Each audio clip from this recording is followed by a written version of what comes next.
Shumbaza na moto pembeni nde biso to yamba musala wana ya ko memela bango esengo ya ko salisa bango na ba pasi nyoso bango bazali na yango. Comment on passe ya mama leki et utaki ondenge nini? Te ça passe ya mama te passe pe na famille te mais biso to zaka tangi mingi ya biso to matangisaki biso balobi ndenge bozali boye na français abenga biso ba élite. Alors musala na biso zali ya komema mwinda na kati ya société.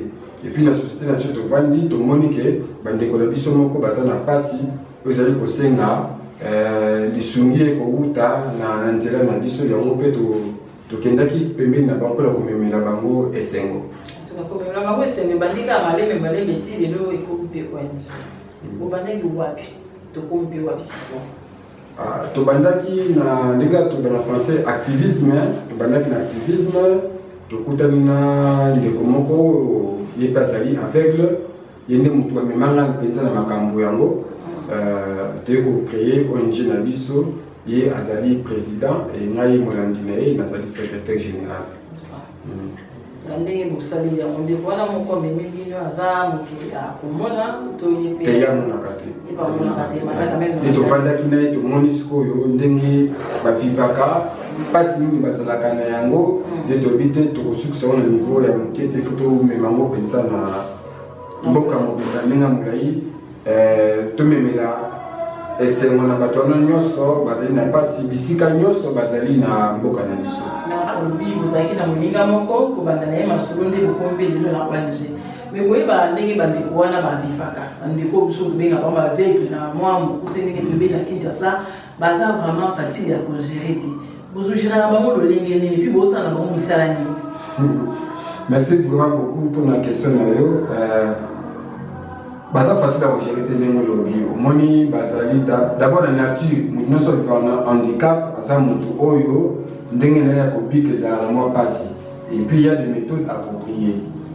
Tokendaka beaucoup plus na kosensibiliser bango kotalisa bango ke biso mpe tozali bato lokola bino tokoki mpe kovivre ensemble tokoki kosala mpe makambo ensemble soki osensibilize bongo wana ye mpe ayambi yo na makambo na ye et à ce moment-là soki omemeli ye lisolo nyonso ndenge okende wana akoaccepte et puis bokotambola bino sans problème okomonake côté wana makambo ezala pena pasi te. Donc toprocéda d'abord par la sensibiliser ke ndenge boza boye au-delà ya handicap na bino bokoki mpe kosala na biso makambo nyonso esika moko tokoki kotravailler ensemble tokoki kovivre ensemble tokoki kolia ensemble tokoki kosala mosala ensemble ndenge babaka toujours na cadre ya inclusion sociale. Mais depuis que vous avez quand même beaucoup de bannières en choupe na terrain, mais ça le lien quand même beaucoup ça là wana, ko bien ko na nini ya sika. Bon, on qui ne avons pas si maman Yvonne. Non, vous avez quand même avant d'aller quand ça pour te okuti be bannières la sala quand on yo ba keza sika. Et ça la mate?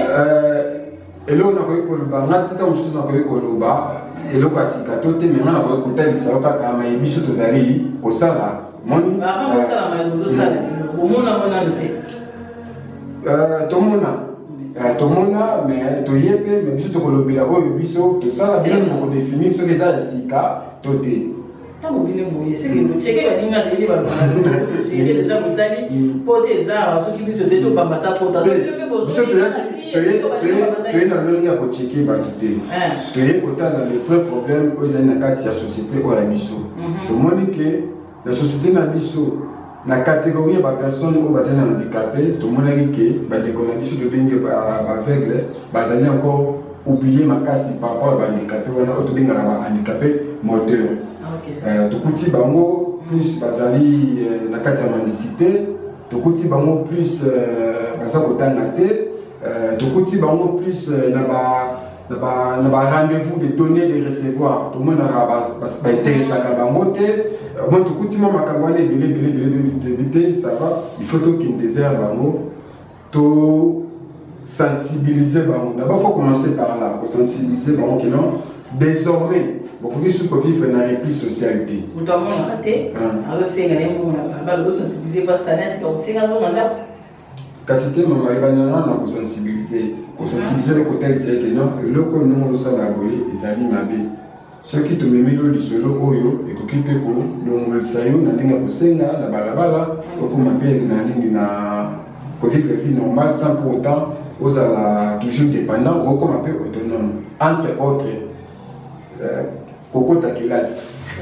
kokota kelasi nayebi te soki oyebi mama avec kotanga aotanga classe naye normalement kobanda na maternelle ntina baklase ya ekolo centre de formation ezali na mboka na biso mpe nous avons un institut national pour aveugles esika eza baekole tobenga ekole ya adaptation esika okende ayekoli écriture braille et puis atangi naye normalement ti mpe aokende mpe na niveau ya université bato mpe baotala biso na bandako baza mpe na bato aboko na ndako amituni mbala liboso kaetata biyobaka ekole babende ezalaka écriture braille ndeni écriture braille ezali écriture spécifique pour la aveugle. Baptisons sur base une tablette à l'aide d'un poisson, nous va papier de tenir comme papier pistolet. Moi, nous poinçons tant qu'on pointer, pointer, na souka. Tant on a aussi bouana, ils ont permettre d'aller attendre. Avec que si on a bou au licolo, ils ont A. Si on a bou mi balé, ils ont par exemple B. Tant on a aussi à moins que ça A, boum, boum, balé, avec autant à bas. Ainsi de suite, quand on est tout dans la classe, Bena a sur la 500 bas, il peut autant à bongo, il peut autant à l'épée normalement. Et ce qu'il y a d'écriture, ça va lui permettre de communiquer, là, de connaître, sous sa route, qu'il a mis les lettres, je vous donne une écriture secrète. À travers l'écriture, comme le bébé de Kaka, tout le monde a battu. Maintenant, on est communication et ça n'a pas de wana. Au moins, après que la paix va bien comme sous, il y a vie d'une manière artisanale et puis que ça va bien monter dans la société et puis qu'on vive la vraie autonomie. En tout cas, on se dit que la question ça, nous sommes tous bien tout le monde a ils ont soutenu qui n'a, ils ont soutenu qui n'a, ou ils sont tous ça là, ils sont bien, ils nous voient quand on a un nombre de baveux. Que l'intérêt au gouvernement les parents. L'intérêt, c'est pas la volonté. L'intérêt, c'est l'ordre général. L'intérêt, c'est qui tu as parlé des ONG. ONG, ils ont beaucoup plus focalisé vers le soutien à la veuve. ONG, ils ont orphelinat. ONG, ils ont handicapé. Mais ONG, handicapé, on peut bosser la famille aveugle. Donc, hôtel, c'est le mot maman Yvonne. Bazali et bazali milité, pas pour savoir. Oui. Dans l'handicapé, il y a des aveugles, mais bazali milité. Il y a des mini handicapés moteurs. Moi, il y a même dans la structure organisationnelle. Tout cela, quand on dit que moi, tantôt, on a dit ça qui, par exemple, pour parler des handicapés, comme tout le Bélabon. Aujourd'hui, quand tu appelles quelqu'un au épicier, talent de comment on a handicapé, dans mon tour, on a handicapé ou moteur. Ou à Timbi Beki, tu as un fauteuil roulant. Tu bosses dans la mingi, tu as avec la catégorie, il y a handicapé. On a beaucoup plus dans le sens où on a. Je t'en prie. L'état des liens, oui, il y a tout ça, l'état de tout le monde qui a des fois, un handicapé moteur face à handicapé, avec ça, le camp pays mais un avec des attaques à ici, il ne pas ça, il faut du avoir toujours, moteur ça à l'ennemi. C'est-à-dire quoi? Les handicaps, l'équipe handicap, c'est le handicap le plus réduit. C'est le handicap le plus réduit. Parce que tu as un handicapé moteur, un handicap sensoriel. Le corps là-bas sourd, il y a aveugle. Et aveugle, c'est un handicap sous Yamaka, Sikoleka. Et ça, vraiment, handicap le plus réduit, c'est au tali na bateau, dans le domaine où on a un tali sayo. Et on te batte. Comme ça, la catégorie est fort, le niveau de la pourquoi pas se tenir, de signer dans le télémina bango, de la mort pour te faire déjà dans le secteur, tout le monde combien va souffrir. Et on a cru que tu aurais avancer dans le bango. Et ça, la parole, il a dit que Senga Nanzela, on peut toujours leur apporter beaucoup de projets, dans le sens où il y a tout de suite, on déjà plus tard, mais nous, on a déjà des projets. Pour les spécifiques pour la autonomie, après il y a avec le bassin la discipline la mission de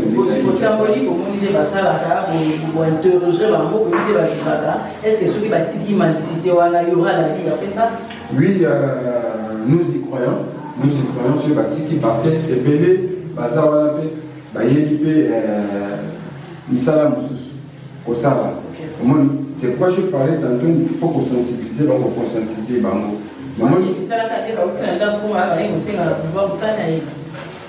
Tokutana mususu tuni mayo singa kaote pakana pe ndi kosala kwanga.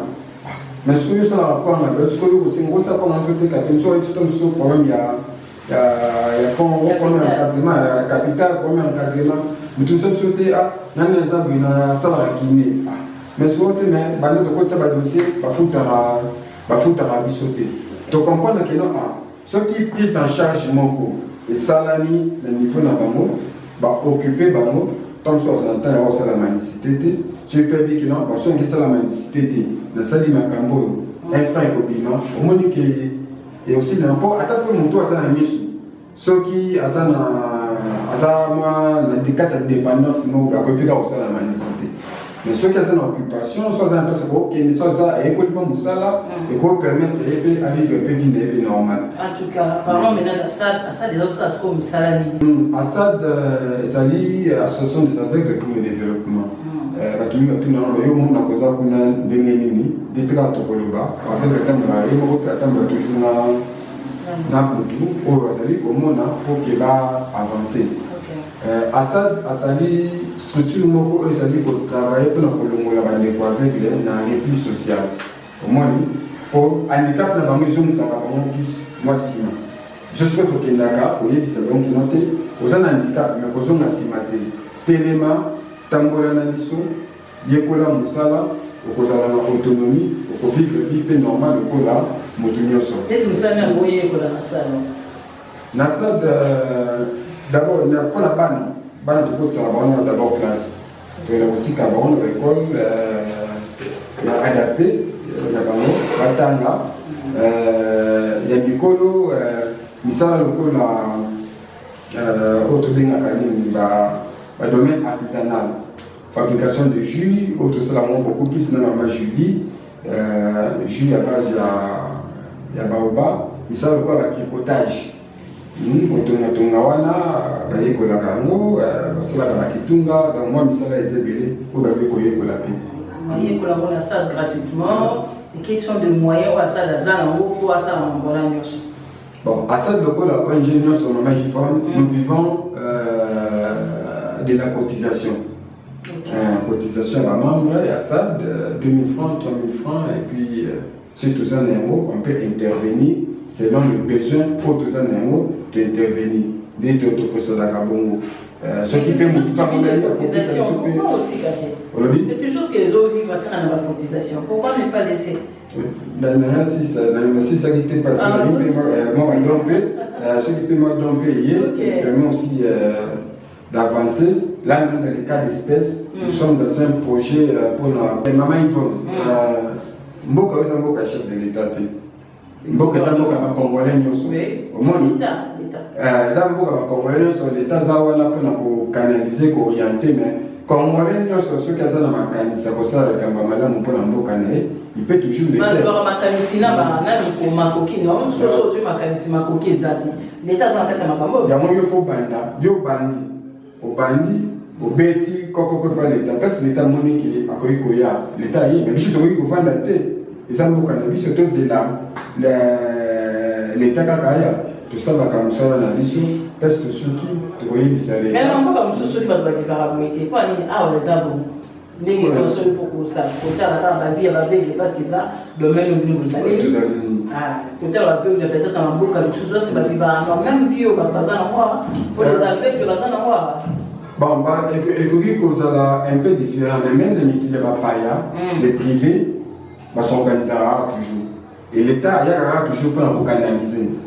Les acteurs qui ont inventé la roue, même les gens ne va pas y aller, c'est toujours bon. Il y a des associations pour les petits communes à la banque, les gens qui ne va pas y aller. Mais l'État il y a caca. Mais même on a beaucoup de mission à vendre, c'est la rare à nous ça et où tu pas il y a l'État. Alors bien beaucoup de beaucoup ndeti na projet tout ça non ceux qui l'état moni qui faut ya kocha le boko na mais ça coûte biso déjà tous allez déjà installé tout ça déjà na batu donc là tout ça autant tout ça déjà na kamura ni na notre niveau au moins l'état a accompagné biso ce sont des réalisations aussi possibles. Non, nous sommes là maintenant nous sommes dans la réalisation de notre projet sur la boulangerie et la pâtisserie en vue à réduire la mendicité. On parle de la boulangerie face aux aveugles, papa. Papa, oui. Un aveugle qui va travailler dans la boulangerie. Non, aveugle, à travailler dans la limite, il y a handicap. Il y a ceux qui ont avec les travailleurs, mais on travaille toujours, les gens travaillent toujours quand on a un bateau ou un monaka. Donc, si on a un projet d'année, tant que projet économique pour s'autofinancer, au moins, avec les autres, ça, chaque fin du mois, ceux qui te suivent 10 francs. Donc, il y a à travers la biso, ça la biso. À JP. On peut travailler les bilans, nous sommes dans le Kumba, papa, dans le Kumba, carte, papa. Il y a aussi avec la co-compté, on aura des émissions. Au moins, avec une responsabilité. La joie de sauver madame Akosa, on très bien pour les Kamoto dans le sous. Et ça limite, il y avait de la Kosa, les Cameroun, ce qu'on a limité. Limite, c'est beaucoup plus les formateurs. On va couper sa formation, on va définir. Nous, on est là pour donner des grandes orientations. Tu n'es pas formateur, tu as la bateau, tu as l'handicap dans le bango, tu as ça pour l'encadrement dans le bango, ils vont travailler à la limite de leur handicap. Et c'est le formateur qui ça, limite dans le bango, et puis nous sommes en train de donner des grandes orientations. Souci des amis. Souci des amis, les lots maman qui sont dans mon kilo, l'inclusion sociale. Bichon se photobik à l'odenge moko. Ce qui totali beaucoup de conti, il y a beaucoup d'ambition de bien en français la constitution. Ce qui est dans l'article 11, 12, 13. Je crois que dans 14, c'est ça beaucoup plus que l'obligation de l'égalité. Tout citoyen congolais faut base la traiter d'une manière égale. Y compris dans les coraux, il y a des choses pour ça pour encadrer. Souci à moi, tout traiter d'une manière égale, tout ça là, ceux qui n'ont pas ça, ils peuvent faire ça à ça. Ceux qui n'ont pas ça, ils peuvent faire ça à Tanaka. Ceux qui n'ont pas voté, ils peuvent faire ça à Votaka. Ceux qui n'ont pas éligible comme député, ils peuvent faire ça à Zala. Éligible. Comme ça, dans le sens où tu as de côté la discrimination. Au moins, à vivre la vie normale comme tout autre citoyen. Soit parce que dans le cas oui, la vanne n'a pas de bonanaï, la vanne n'a pas de et la vie très à l'aise. Au lieu de vivre toujours dans le cas de repli, à vivre toujours dans le souci, ils ont rongé et puis ils ont permis de ne pas avancer. Chef de l'État, à tout moment, nous devons reconstruire notre pays avec la création de nouvelles richesses. Ils ont concerné car la mission est là tout le monde. Mais quand l'État y compris l'économie sur le avec la salle à Congo ou ailleurs. Mais dans le exemple, maman Julie Biboyi, c'est une femme aveugle. Je crois même en Afrique, elle est parmi les pionnières, elle est une femme kinésithérapeute. Et la maman enseigne et pratique la kinésithérapie et massage. Maman Julie Biboyi, femme aveugle, à ça, moi, je n'ai pas de c'est une mission qui est au monde. Oh, maman, elle a dit que ça. Tu as dit que maman Lutumba. Elle fabrique des jus de baobab et de tanawis. Yemoko. Les gens qui fabriquent et ça permet de prendre soin de l'autonomisation de la femme par rapport à un handicap. À ça, il y a une autonomisation. Tu as dit que maman Sophie, maman Sophie, a un centre de coupe et couture. Enseignant bateau la coupe et couture. Bazali maman. En tout cas, c'est ce que je veux obligatoire on a une réalisation à Bide. Oui, parce que l'année passée, toloki bango bisika bazali toyina bango toloki biso mais l'année passée tosalaki le tout premier atelier en Afrique sur l'autonomisation et la réinsertion sociale de la femme aveugle. Bato bayaki na atelier wana nde bamonaki baréalisation nyonso oyo mama Yvonne ozotunanga awa bamonaki yango bato bakamwe.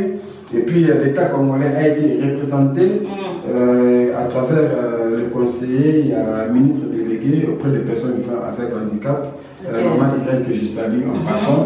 Nous sommes en train de travailler en synergie et tout ce que nous faisons, en tout cas, on est très près.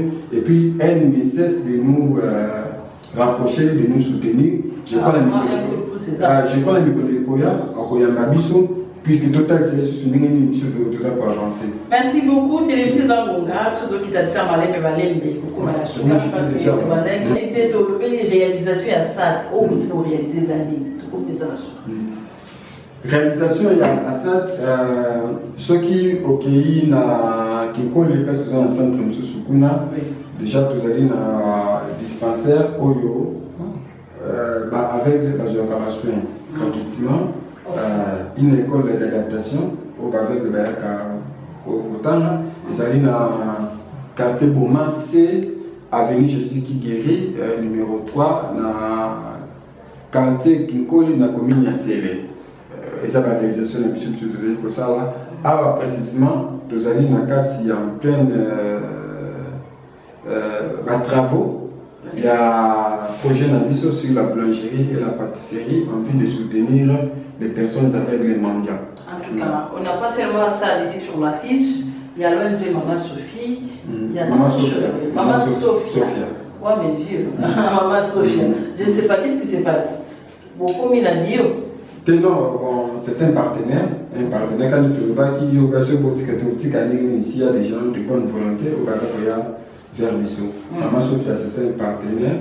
Oyo, à mon avis, nous sommes sur terrain avec les aveugles et mandats et qui a accepté de nous accompagner et à travers lui, de monter toujours comme ça l'effort pour faire un projet. Les Congolais, maman il faut ONG, tous allez sourire auprès de personnes aveugles. Mais dans le cas d'espèce, nous sommes dans un projet pour soutenir les personnes aveugles mendiants. Où nous avons une boulangerie pâtisserie de manière à ce que des dividendes aux autorités pour que tu réduis tant soit la mendicité. Bino bato à travers maman Yvonne. Vous contactez Bisso, on a plus 243 9 11 44 79 69. Ou soit ceux qui ont un numéro, maman Yvonne, ceux qui ont coupé sa bino. Comme ça, on va atteindre ça fait déjà plus de 3 ans. Comme je vous avais dit, au départ, c'est un travail de sensibilisation. Nous avons quand on travaillait dans notre base de données, nous avons compris que avec les mendiants, les grands acteurs, ils ne sont pas plus de 200 avec.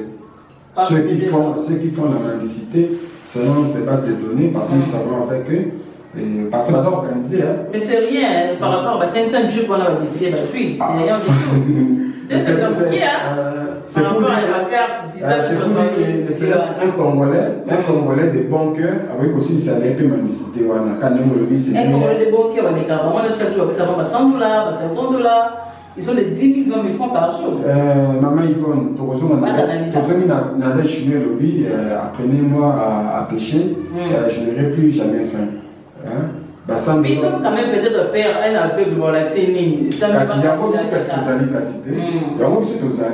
Ceux qui baillent vers Bisso, pour canaliser, comment est-ce qu'on peut prendre en charge un aveugle au lieu que les gars qui ont la scène de l'Europe, c'est 100 $. Comme ça, on est après 6 mois. Bon, ça de l'Europe, c'est jusqu'à 5 000 $. Vous avez recruté, bon, Tokenda qui vient, on est intéressé, parce que Bazar déjà peut organiser. Nous avons rencontré le président de tous les aveugles mendiants. La ville à Kinshasa, Papa Keokumbi, que je salue en passant. C'est à travers une équipe de notre comité de Banda qui m'a sauvé un projet où depuis année passée ni tokutanaki, j'en profite na pesa mbote na une grande dame de Bokanabiso, Excellence Chantal Yelou Moulop. C'est à travers Yé de Omoni projet Oyo, les amis pour Téléma. Excellence parce aux amis, en tout cas, on a profité de la caméra avant iPhone, on a remercié Yo, na Oyo, les amis pour Nabiso. En tout cas, tout ça pour Bundakaka, quand même, tu peux toujours de l'avant. En tout cas, c'est la bourse de la montée.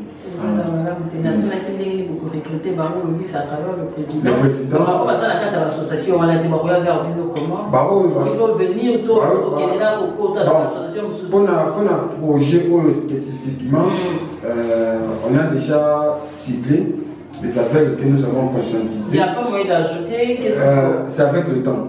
C'est avec le temps de tout gouvernement. C'est moyen, manque d'espace. Oui, tout ça ONG. On n'a pas les moyens qu'il faut. Au moins, il y a progressivement. Comment peut-être pour l'instant, parce que bateau va pas avec Dieu, qui va avec un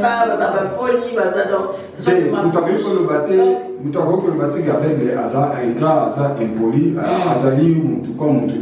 et tout homme est faillible. Au moins, ceux qui montent sur l'éducation, ils ont toujours un comportement non corporé et beaucoup de situations c'est anti-valeur. Mais un avec pardon? Ma famille n'a pas. Mais là maintenant il y a un problème. Il y a un problème. Les problèmes sont d'abord au niveau de ma famille. Parce que quand tu tournes la question, le problème c'est pas au niveau de ma famille. Si la famille rejette, à demi-banda, société PCL est rejetée. Mais ce qui est encadrement est banni au niveau de la famille, au moins là, quand ils auront l'éducation, ce qui est l'éducation de base, c'est madame Mounanda, vous avez au même l'éducation de Banda. Problème au niveau de la famille, on peut sensibiliser les parents, les accompagnants, ceux qui ont un handicap pour un an, il y a aveugle, bon rejeter, bon encadrer comme tous les autres enfants. S'il faut attendre, bon tiens la classe. On va attendre, on a acheté mon papa aveugle il y a 5 ans. Tu vas dire que le papa n'a pas eu la famille, il n'y a pas papa n'a combien de 60 c'est pas ce résultat qui va nous déjà de bas âge. Moi, il y en a ceux qui n'ont nous. Ceux qui ont encadré, très bien. Et puis, le problème, moi, comme anti-valeur, mais ceux qui fallait nous rejeter, encadrer les actes, au finish, et comme à Bongo, Talaka, comme tu as déjà un handicap, et puis ça t'a mis. Vous voyez un peu ce que ça donne. Mais ceux qui vont encadrer bien, attendre, normal, et puis au moins, ça discipliner, ordonner. Dans la vie normale, on s'écrit sur WhatsApp, Facebook,